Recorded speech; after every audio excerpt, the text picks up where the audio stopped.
Over the last few days a little bit, so maybe you swapped a walk on the beach for a walk in the woods. Well, experts say there is still reason to protect your skin, this time not from sunburn but from ticks. Up to 3,000 cases of Lyme disease are reported in the UK every year, and it can have very severe consequences, as Lorna Shattuck's been finding out. It may have been this cuddle with a panda that changed Sophie Ward's life forever.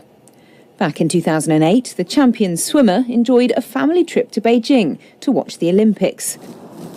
But after the visit to a Chinese nature reserve, began the migraines, muscle pains, infections and food intolerances that have plagued her ever since.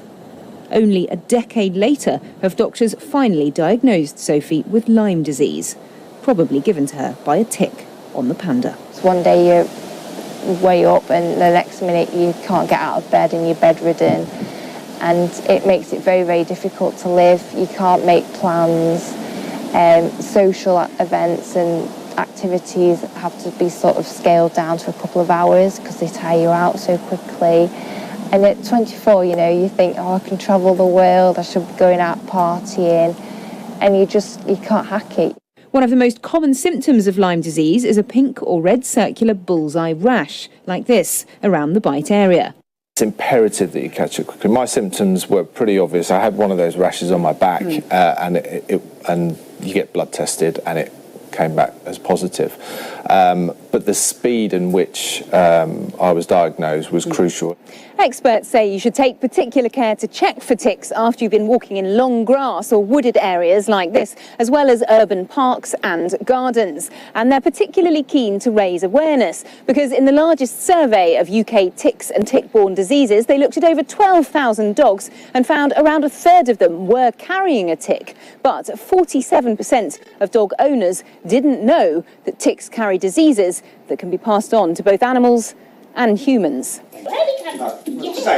Herbie the Doberman's come for his annual checkup, and vet James Greenwood is warning his owner and all the dog owners he comes across this summer about the dangers of the small blood-sucking insects which can give dogs fever and swollen joints. Check over your dog every single day, especially if you've taken them into an area where you know there are ticks around.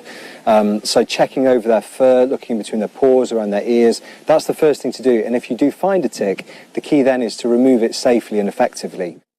How do you do that? Well, firstly, as soon as possible for both humans and dogs. Use tweezers or a special tick tool to grasp the tick's head as close to the skin as you can. With tweezers, pull upwards firmly and steadily, and only twist if you're using that special tool.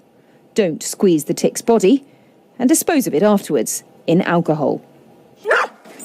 The warmer, wetter winters we've been having recently are a great breeding ground for ticks. Oh, good boy.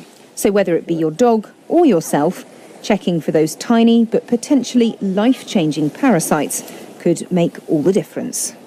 Lorna Shattuck, Sky News.